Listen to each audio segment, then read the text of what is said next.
Ismaël et Isaac et leur place centrale dans les Écritures et les traditions religieuses. Ces deux fils d'Abraham sont au cœur de récits qui ont façonné l'histoire spirituelle et théologique de l'humanité. Leur vie et leur rôle résonnent encore aujourd'hui, particulièrement dans le contexte du Proche-Orient et des relations entre les grandes traditions religieuses. Abraham, que l'on appelle le père des croyants, est cette figure unificatrice reconnue par le judaïsme, le christianisme et l'islam. Son histoire commence dans un acte de foi extraordinaire, répondre à l'appel de Dieu en quittant son pays, ses attaches, pour marcher vers une terre inconnue. Nous lisons en Genèse 12, 1-3 cette promesse inouïe. « Je ferai de toi une grande nation, je te bénirai, je rendrai ton nom grand, et tu seras une source de bénédiction. » Cette promesse n'est pas seulement pour Abraham, mais pour sa descendance, et c'est là que nous rencontrons les mystères entourant Ismaël et Isaac, ses deux fils, chacun porteur d'une partie de cette bénédiction divine. Ismaël est le premier fils d'Abraham, né de l'union avec Agar, une servante égyptienne de Sarah. Cette naissance vient dans un moment de doute. Sarah, avançant en âge et ne voyant pas l'accomplissement de la promesse divine d'un enfant, propose à Abraham de concevoir un héritier par Agar. Mais Dieu, qui est fidèle à ses promesses, rappelle qu'il avait prévu un fils non par le biais humain, mais par un miracle divin. Pourtant, Ismaël n'est pas abandonné par Dieu. En Genèse 16:10, l'ange de l'Éternel dit à Agar « Je multiplierai ta descendance au point qu'on ne pourra la compter ». Ismaël devient ainsi le père de nombreuses tribus et dans la tradition islamique, il est considéré comme l'ancêtre des Arabes, un homme béni par Dieu. Cependant, son chemin est marqué par l'exil. En Genèse 21:14-21, Sarah demande qu'Agar et Ismaël soient chassés après la naissance d'Isaac. Cet acte peut sembler dur, mais même dans cet exil, Dieu veille. Lorsqu'Agar et Ismaël errent dans le désert, au bord de la mort, Dieu intervient. Dieu entendit la voix de l'enfant. L'ange de Dieu appela Agar des cieux et lui dit « Qu'as-tu, Agar ? Ne crains point, car Dieu a entendu la voix de l'enfant dans le lieu où il est. » Genèse 21:17. Ismaël est ainsi présenté comme le fils de la promesse de miséricorde et de bénédiction dans l'épreuve. Isaac, lui, est le fils de la promesse divine dans un autre registre. En Genèse 17:19, Dieu dit à Abraham « C'est Sarah, ta femme, qui te donnera un fils, et tu l'appelleras Isaac. J'établirai mon alliance avec lui comme une alliance perpétuelle pour sa descendance après lui. » Sa naissance miraculeuse à un âge avancé symbolise l'accomplissement direct de la promesse de Dieu. Mais l'épisode le plus mystérieux et marquant dans la vie d'Isaac est sans doute celui du sacrifice. En Genèse 22:2, Dieu demande à Abraham de sacrifier son fils unique, Isaac, sur le mont Morija. Cet épisode est une épreuve d'une intensité spirituelle exceptionnelle. Abraham, dans une obéissance totale, s'apprête à sacrifier son fils. Mais Dieu intervient au dernier moment. « Ne porte pas la main sur l'enfant et ne lui fais rien, car je sais maintenant que tu crains Dieu. » Genèse 22:12. Ce récit est vu dans le judaïsme et le christianisme comme une préfiguration de la foi parfaite et, pour les chrétiens, comme une image de la rédemption à venir en Jésus-Christ. Cependant, l'islam apporte une perspective différente. Selon la tradition islamique, c'est Ismaël qui aurait été choisi pour cette épreuve. Cette divergence reflète non seulement des différences théologiques, mais aussi des chemins parallèles de foi et de bénédiction. Ce que nous voyons ici, c'est que les deux fils d'Abraham sont chacun porteurs d'une part de la promesse divine. Ismaël, l'enfant du désert, est celui qui incarne la bénédiction malgré l'exil, tandis qu'Isaac, l'enfant miraculeux, incarne la fidélité à l'alliance divine. Leur relation est également source de mystère. Bien que leur chemin soit marqué par la tension et la séparation, la Bible rapporte en Genèse 25:9 qu'Ismaël et Isaac se réunissent pour enterrer leur père Abraham. Ce moment de réconciliation symbolise l'espoir d'unité entre leurs descendants. Spirituellement, Ismaël et Isaac représentent deux aspects complémentaires du plan de Dieu. Ismaël est souvent vu comme le fils de la nature, né par des moyens humains, tandis qu'Isaac est le fils de la promesse surnaturelle. Ensemble, ils forment une image de l'humanité en quête de Dieu, sous des formes différentes, mais convergentes. Leurs descendants, enfin, donnent naissance à deux grandes nations. Ismaël est à l'origine de 12 tribus mentionnées en Genèse 25, 13 à 16, qui deviennent des chefs de peuples arabes. Isaac, par son fils Jacob, engendre les 12 tribus d'Israël, fondement du peuple juif. Ces deux lignées ont marqué l'histoire du Proche-Orient, souvent dans des relations complexes, mais avec une vocation commune, témoigner de la gloire de Dieu. Alors, que pouvons-nous retenir? Les récits d'Ismaël et d'Isaac nous montrent que, malgré les divergences apparentes, Dieu reste fidèle à ses promesses et accomplit son plan dans la diversité. Les tensions entre leurs descendants, souvent reflétées dans les relations entre les peuples et les religions aujourd'hui, rappellent la nécessité d'un dialogue empreint de respect et d'espoir. En eux, nous voyons une invitation à chercher la réconciliation, comme ces deux frères l'ont fait autour de leur père, Abraham. Mes chers amis de Parole et Lumière, poursuivons notre voyage spirituel dans cette réflexion profonde sur les enfants d'Abraham, Ismaël et Isaac, et sur les mystères qui entourent leur vie et leurs héritages. Ces récits bibliques et leur interprétation à travers les âges nous poussent à examiner non seulement leur signification historique, mais aussi leur pertinence pour nous aujourd'hui, dans notre propre marche de foi. Nous avons évoqué Abraham comme le père des croyants, une figure de foi et d'obéissance qui reçoit des promesses immenses de la part de Dieu. Ces promesses ne sont pas seulement matérielles ou géographiques, mais elles ont une portée spirituelle universelle. Abraham est appelé à devenir une bénédiction pour toutes les nations, et ses deux fils, Ismaël et Isaac, en sont les premiers récipients. Cependant, leur parcours montre que la bénédiction de Dieu ne se manifeste pas toujours de la manière dont nous l'attendons. Revenons d'abord sur Ismaël, cet enfant dont le nom même signifie « Dieu entend ». Quand nous méditons sur ce nom, il nous rappelle que Dieu est attentif à nos prières, à nos cris, même dans les moments les plus sombres. Dans Genèse 16, 11, l'ange dit à Agar, « Voici, tu es enceinte et tu enfanteras un fils. Tu lui donneras le nom d'Ismaël, car l'Éternel t'a entendu dans ton affliction. » Ismaël est donc un témoignage vivant que Dieu ne tourne jamais le dos à ceux qui souffrent. Cet exil dans le désert, qui pourrait être vu comme une malédiction, devient en réalité un lieu de rencontre avec Dieu, un lieu où la grâce divine se manifeste puissamment. Ismaël représente aussi une image universelle de l'humanité dans sa quête de Dieu au milieu des épreuves. Il est l'exemple d'un destin qui aurait pu être brisé par le rejet, mais qui est relevé par la fidélité divine. N'est-ce pas là une leçon pour nous tous ?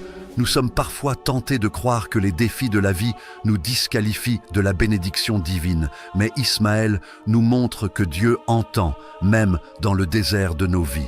Ses descendants, les Ismaélites, deviennent une grande nation, montrant que Dieu honore ses promesses.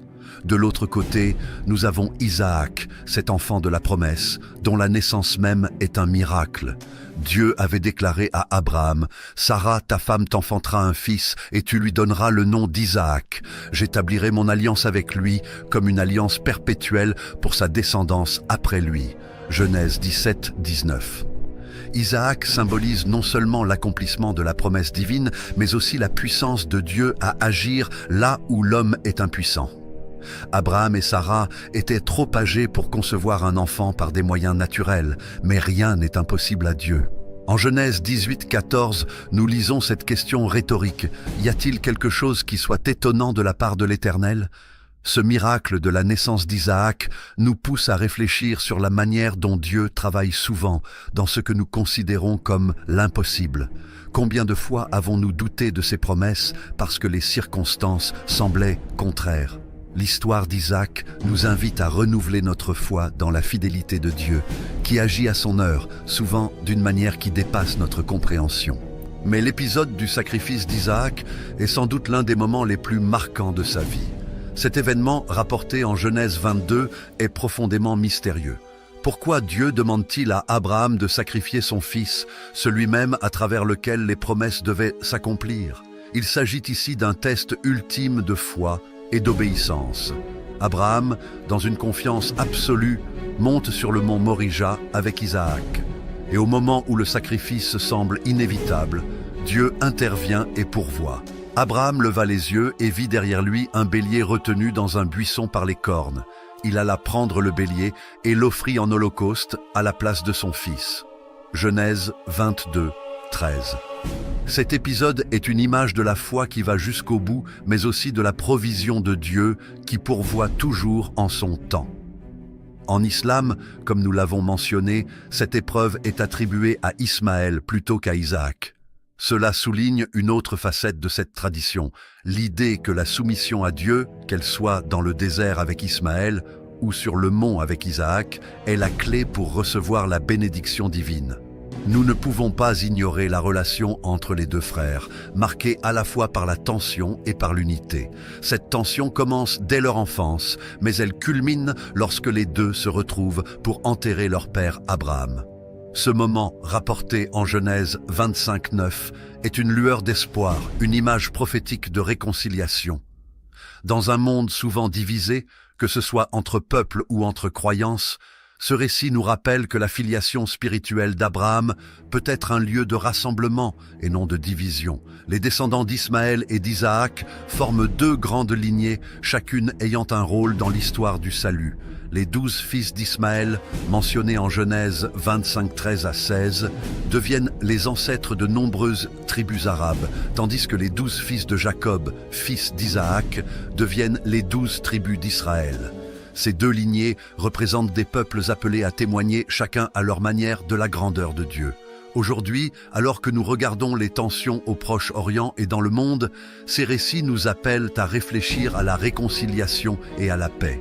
Abraham est le père de tous, Ismaël et Isaac sont frères, et leurs descendants sont tés. Cela ne signifie pas ignorer les différences, mais chercher des chemins de dialogue et de compréhension. D'abord, que Dieu reste fidèle à ses promesses, même lorsque nous doutons. Ensuite, que dans nos déserts, comme Ismaël, ou dans nos épreuves, comme Isaac, Dieu entend et pourvoit. Enfin, que notre vocation en tant qu'enfant spirituel d'Abraham est de chercher la paix, de tendre la main et de témoigner de l'amour de Dieu.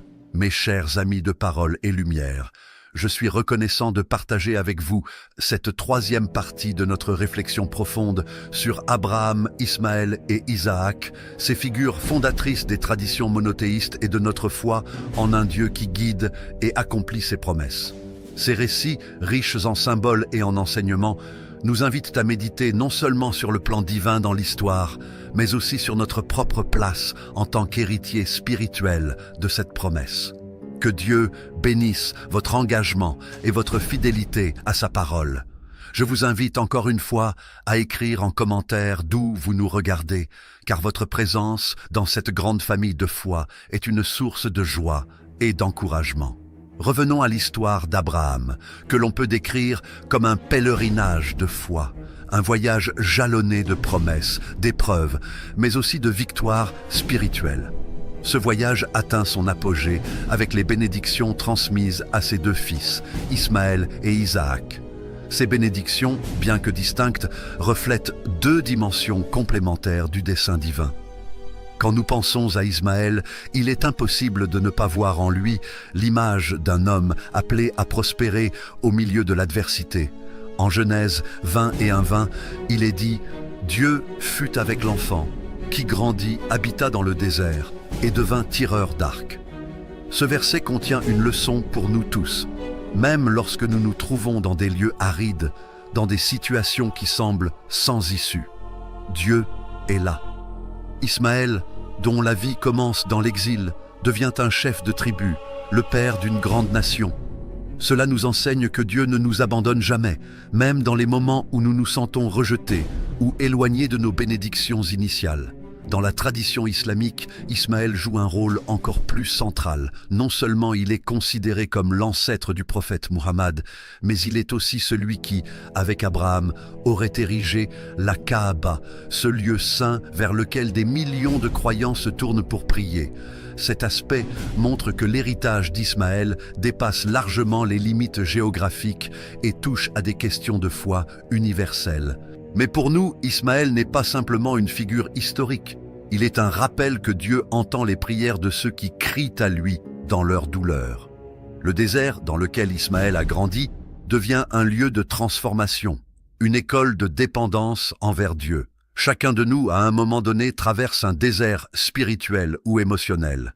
Dans ces moments, souvenons-nous que, comme pour Ismaël, Dieu est proche, qu'il entend et qu'il agit. Passons maintenant à Isaac, cet enfant de la promesse. Sa vie est marquée par des moments de paix et de continuité. Contrairement à Ismaël, Isaac n'est pas décrit comme un homme d'aventure ou de grands voyages. Il est celui qui hérite et continue l'alliance divine. Cela nous enseigne une autre facette de la vie de foi. Il ne s'agit pas toujours de conquêtes ou d'épreuves spectaculaires, mais parfois de fidélité silencieuse, de transmission et de stabilité. En Genèse 26, 3 à 4, Dieu renouvelle à Isaac la promesse faite à Abraham. « Je te donnerai toutes ces contrées et je tiendrai le serment que j'ai fait à Abraham, ton père.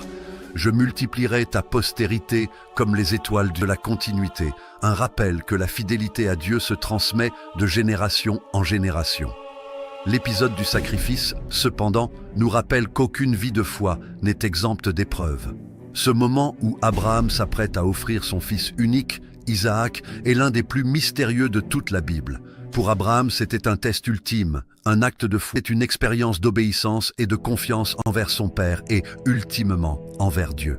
Cette histoire, rapportée en Genèse 22, nous rappelle que Dieu ne demande pas des sacrifices pour les garder, mais pour nous apprendre à lui faire pleinement confiance. Il pourvoit toujours, comme il l'a fait en remplaçant Isaac par un bélier. Ce récit, dans la tradition chrétienne, pointe aussi vers l'ultime sacrifice, celui de Jésus-Christ, l'agneau de Dieu. Mais ce qui est frappant, c'est que malgré les différences évidentes entre Ismaël et Isaac, leurs vies convergent en un point d'unité. Ce moment de réconciliation, où les deux frères se retrouvent pour enterrer Abraham, Genèse 25, 9, est une image puissante de ce que nous sommes appelés à vivre en tant qu'héritiers spirituels d'Abraham. Nous sommes souvent divisés par des tensions, des incompréhensions, voire des conflits, mais la foi en un Dieu commun, rassemblement. En réfléchissant à leurs descendants, nous voyons que les promesses faites à Abraham se réalisent de manière plurielle. Ismaël devient l'ancêtre de 12 princes, Genèse 25, 13 à 16, tout comme Jacob, le fils d'Isaac, donne naissance aux 12 tribus d'Israël. Ces lignées, bien qu'apparemment distinctes, portent toute la trace de la bénédiction d'Abraham. Elles témoignent que le plan de Dieu transcende nos catégories humaines et nos divisions. Aujourd'hui, alors que le monde semble souvent divisé, que ce soit par la religion, l'ethnicité ou les tensions géopolitiques, l'histoire des enfants d'Abraham nous invite à un chemin d'espoir. Elle nous rappelle que la promesse divine est universelle et qu'il y a toujours une possibilité de réconciliation. Si Ismaël et Isaac, malgré leurs tensions, ont pu se réunir autour de leur père, pourquoi ne pourrions-nous pas, nous aussi, chercher des ponts plutôt que des murs ? Chers amis, alors que nous concluons cette réflexion, permettez-moi de vous poser cette question. Quelle leçon spirituelle tirez-vous de la vie d'Ismaël et d'Isaac ? Peut-être vous sentez-vous dans le désert comme Ismaël, ou peut-être êtes-vous appelé à porter la promesse comme Isaac. Dans tous les cas, souvenez-vous que Dieu est fidèle, qu'il entend et qu'il agit. Merci pour votre présence et votre écoute. Si cette réflexion a touché votre cœur, n'hésitez pas à la partager avec vos proches. Continuez à nous dire en commentaire d'où vous suivez cette vidéo, car votre témoignage nous encourage tous. Que Dieu vous bénisse abondamment et qu'il éclaire votre chemin. À très bientôt pour une nouvelle méditation, chers amis, et que la lumière de Dieu brille dans vos vies. Soyez bénis.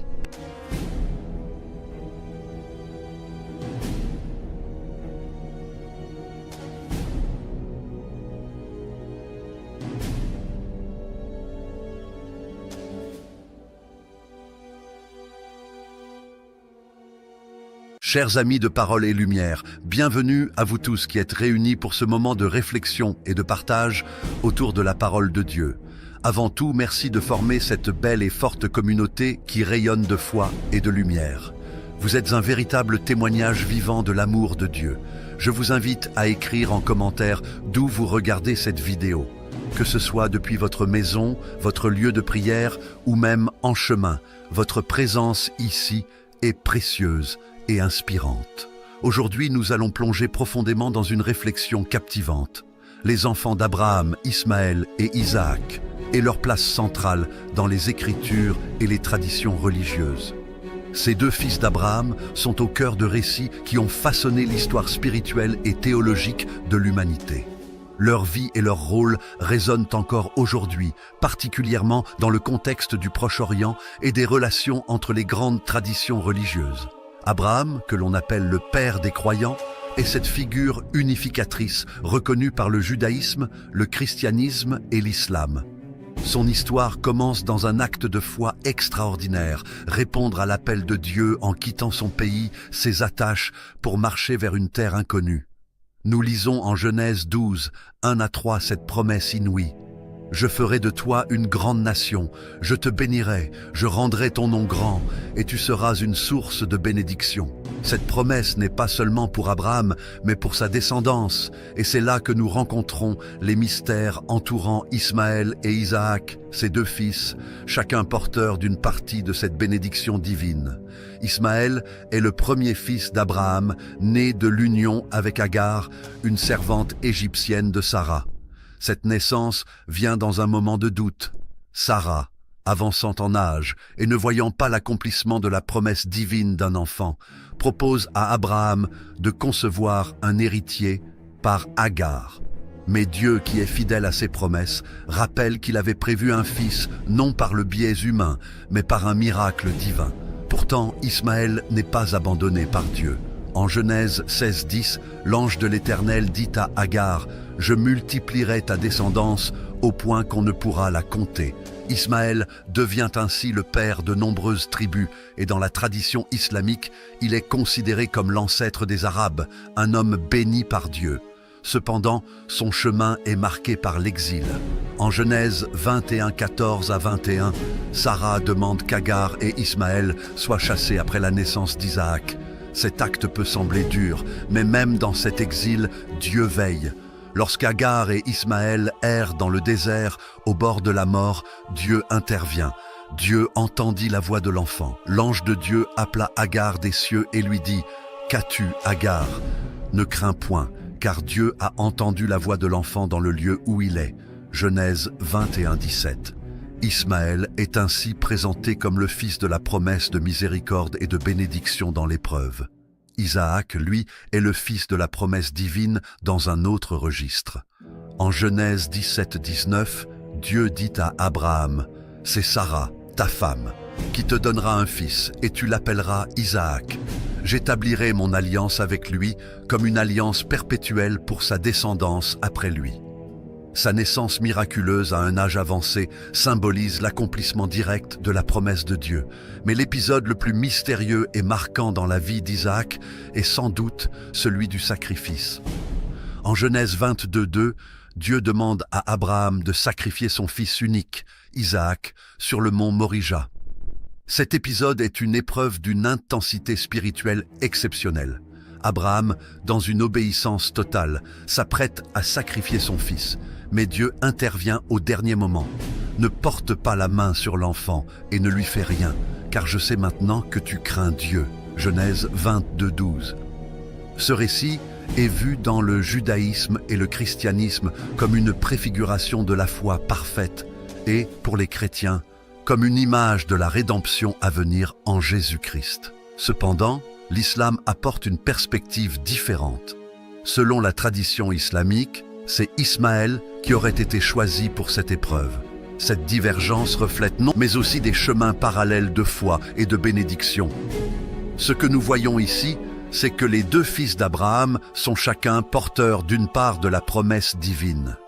Ismaël, l'enfant du désert, est celui qui incarne la bénédiction malgré l'exil, tandis qu'Isaac, l'enfant miraculeux, incarne la fidélité à l'alliance divine. Leur relation est également source de mystère. Bien que leur chemin soit marqué par la tension et la séparation, la Bible rapporte en Genèse 25:9 qu'Ismaël et Isaac se réunissent pour enterrer leur père Abraham. Ce moment de réconciliation symbolise l'espoir d'unité entre leurs descendants. Spirituellement, Ismaël et Isaac représentent deux aspects complémentaires du plan de Dieu. Ismaël est souvent vu comme le fils de la nature, né par des moyens humains, tandis qu'Isaac est le fils de la promesse surnaturelle.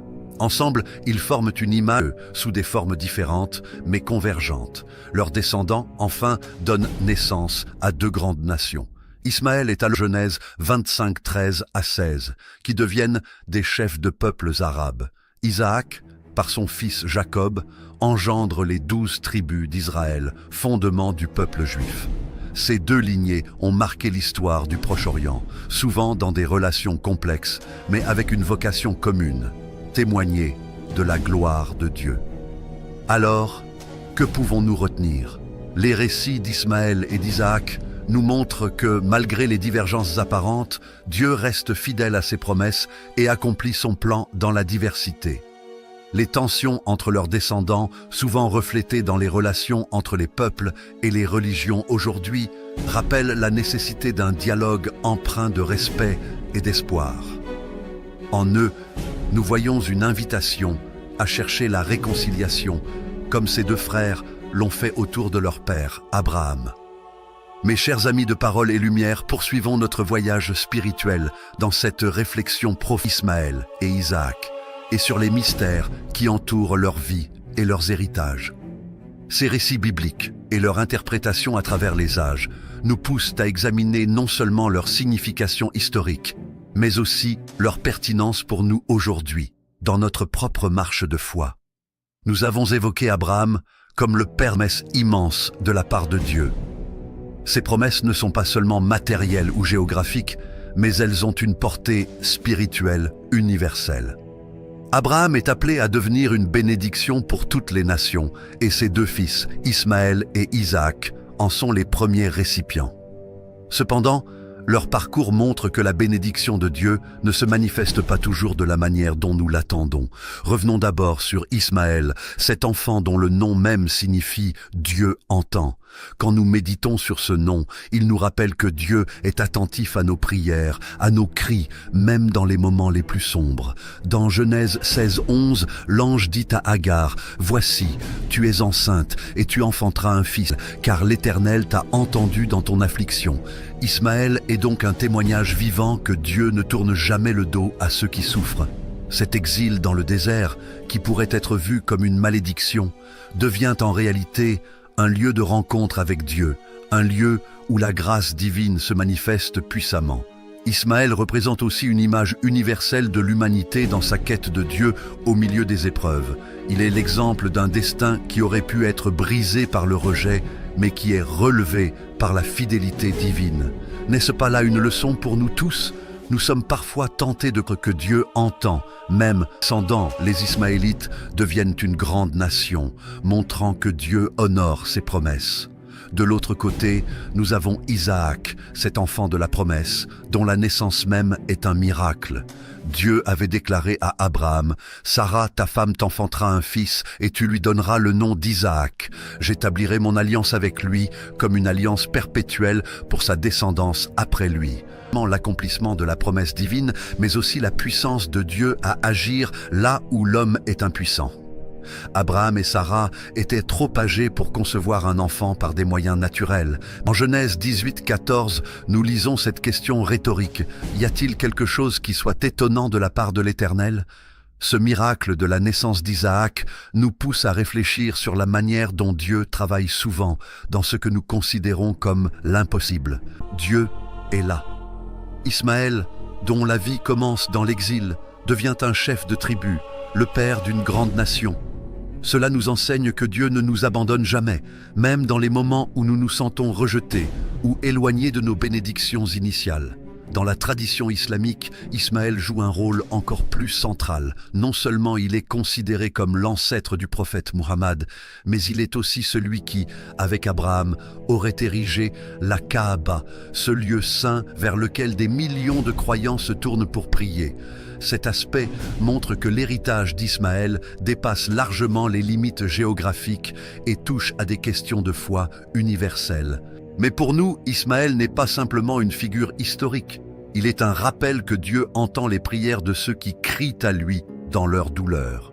Le désert dans lequel Ismaël a grandi devient un lieu de transformation, une école de dépendance envers Dieu. Chacun de nous, à un moment donné, traverse un désert spirituel ou émotionnel. Dans ces moments, souvenons-nous que, comme pour Ismaël, Dieu est proche, qu'il entend et qu'il agit. Passons maintenant à Isaac, cet enfant de la promesse. Sa vie est marquée par des moments de paix et de continuité. Contrairement à Ismaël, Isaac n'est pas décrit comme un homme d'aventure ou de grands voyages. Il est celui qui hérite et continue l'alliance divine. Cela nous enseigne une autre facette de la vie de foi. Il ne s'agit pas toujours de conquêtes ou d'épreuves spectaculaires, mais parfois de fidélité silencieuse, de transmission et de stabilité. En Genèse 26, 3 à 4, Dieu renouvelle à Isaac la promesse faite à Abraham. « Je te donnerai tout serment que j'ai fait à Abraham, ton père. Je multiplierai ta postérité comme les étoiles du ciel. » Isaac est une figure de la continuité, un rappel que la fidélité à Dieu se transmet de génération en génération. L'épisode du sacrifice, cependant, nous rappelle qu'aucune vie de foi n'est exempte d'épreuves. Ce moment où Abraham s'apprête à offrir son fils unique, Isaac, est l'un des plus mystérieux de toute la Bible. Pour Abraham, c'était un test ultime, un acte de foi absolu. Pour Isaac, c'était une expérience d'obéissance et de confiance envers son père et, ultimement, envers Dieu. Cette histoire, rapportée en Genèse 22, nous rappelle que Dieu ne demande pas des sacrifices pour les garder, mais pour nous apprendre à lui faire pleinement confiance. Il pourvoit toujours, comme il l'a fait en remplaçant Isaac par un bélier. Ce récit, dans la tradition chrétienne, pointe aussi vers l'ultime sacrifice, celui de Jésus-Christ, l'agneau de Dieu. Mais ce qui est frappant, c'est que malgré les différences évidentes entre Ismaël et Isaac, leurs vies convergent en un point d'unité. Ce moment de réconciliation, où les deux frères se retrouvent pour enterrer Abraham, Genèse 25, 9, est une image puissante de ce que nous sommes appelés à vivre en tant qu'héritiers spirituels d'Abraham. Nous sommes souvent divisés par des tensions, des incompréhensions, voire des conflits. Mais la foi en un Dieu commun peut devenir un point de rassemblement. En réfléchissant à leurs descendants, nous voyons que les promesses faites à Abraham se réalisent de manière plurielle. Ismaël devient l'ancêtre de 12 princes, Genèse 25, 13 à 16, tout comme Jacob, le fils d'Isaac, donne naissance aux 12 tribus d'Israël. Ces lignées, bien qu'apparemment distinctes, portent toute la trace de la bénédiction d'Abraham. Elles témoignent que le plan de Dieu transcende nos catégories humaines et nos divisions. Aujourd'hui, alors que le monde semble souvent divisé, que ce soit par la religion, l'ethnicité ou les tensions géopolitiques, l'histoire des enfants d'Abraham nous invite à un chemin d'espoir. Elle nous rappelle que la promesse divine est universelle et qu'il y a toujours une possibilité de réconciliation. Si Ismaël et Isaac, malgré leurs tensions, ont pu se réunir autour de leur père, pourquoi ne pourrions-nous pas, nous aussi, chercher des ponts plutôt que des murs ? Chers amis, alors que nous concluons cette réflexion, permettez-moi de vous poser cette question. Quelle leçon spirituelle tirez-vous de la vie d'Ismaël et d'Isaac ? Peut-être vous sentez-vous dans le désert comme Ismaël, ou peut-être êtes-vous appelé à porter la promesse comme Isaac. Dans tous les cas, souvenez-vous que Dieu est fidèle, qu'il entend et qu'il agit. Merci pour votre présence et votre écoute. Si cette réflexion a touché votre cœur, n'hésitez pas à la partager avec vos proches en commentaire d'où vous suivez cette vidéo, car votre témoignage nous encourage tous. Que Dieu vous bénisse abondamment et qu'il éclaire votre chemin. À très bientôt pour une nouvelle méditation, chers amis. Vie, soyez bénis.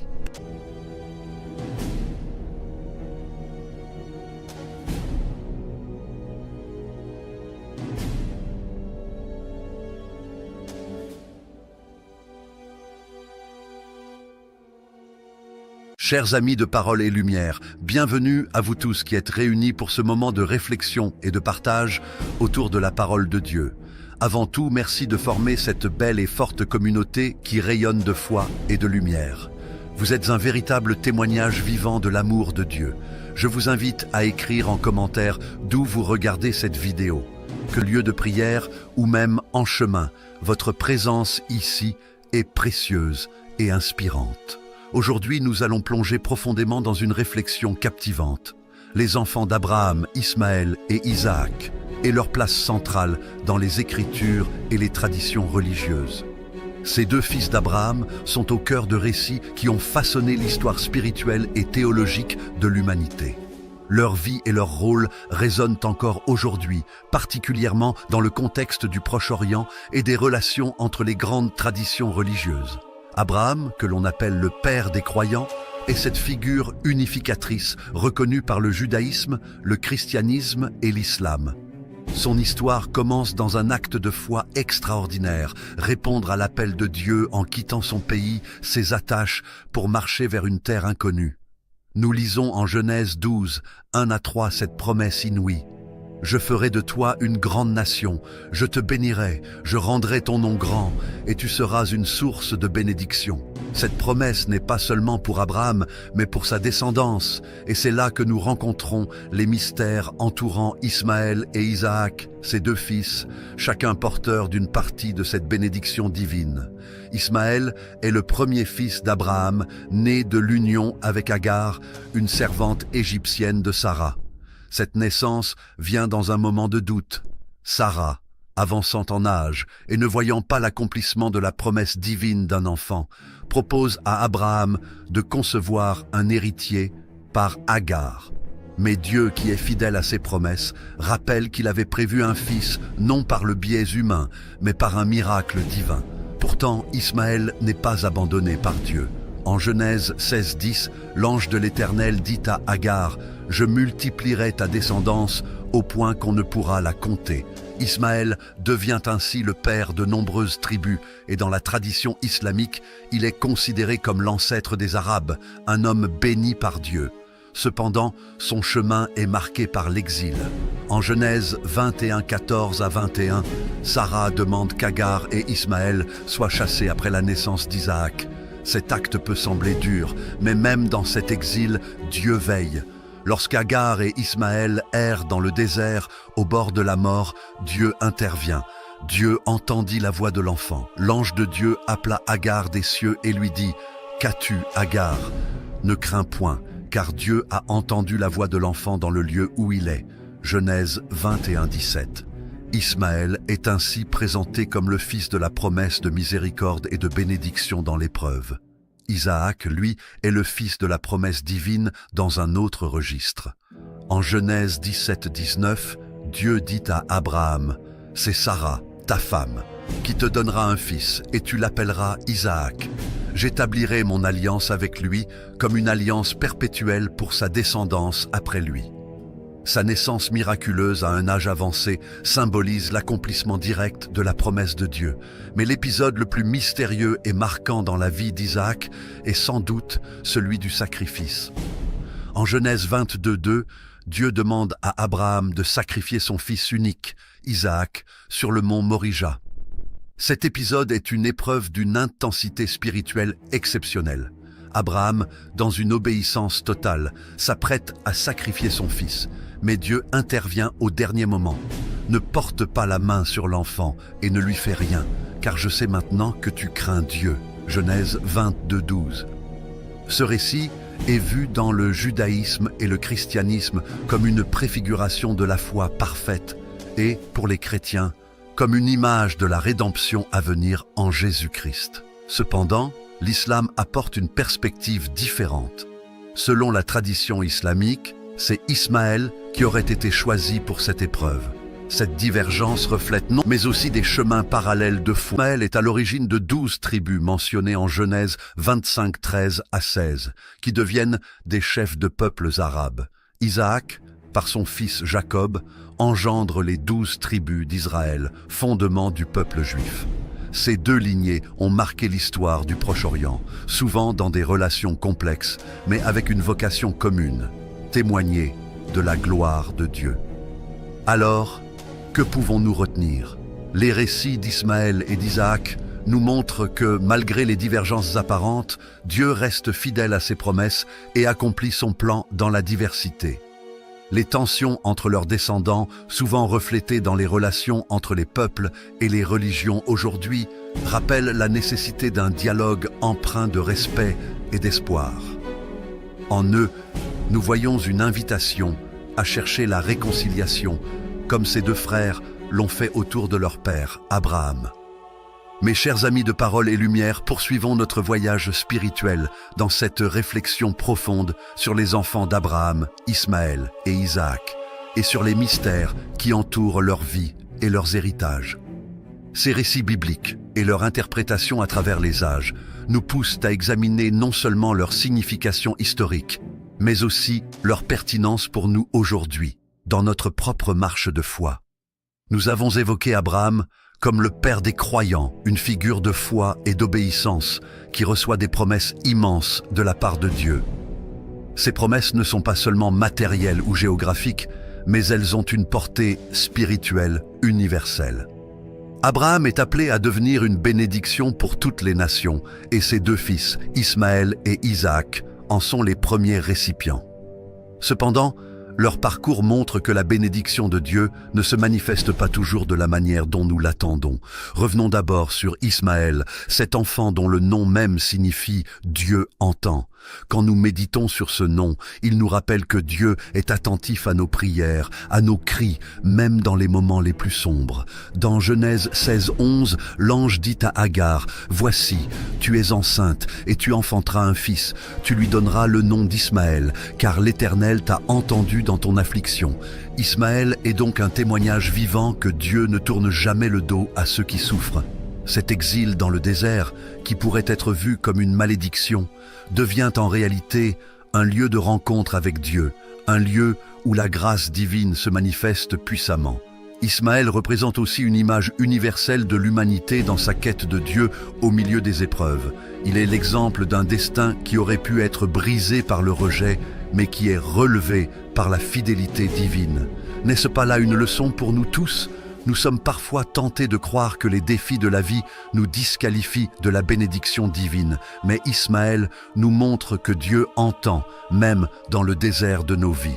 Ses descendants, les Ismaélites, deviennent une grande nation, montrant que Dieu honore ses promesses.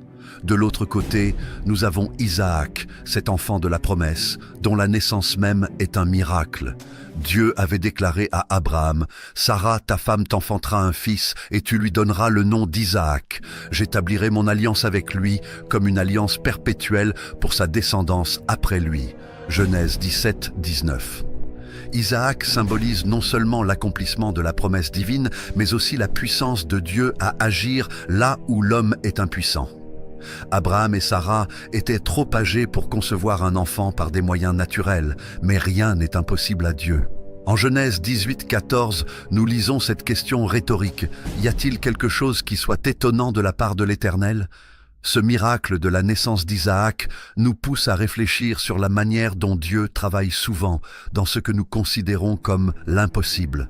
Combien de fois avons-nous douté de ses promesses parce que les circonstances semblaient contraires ? L'histoire d'Isaac nous invite à renouveler notre foi dans la fidélité de Dieu, qui agit à son heure, souvent d'une manière qui dépasse notre compréhension.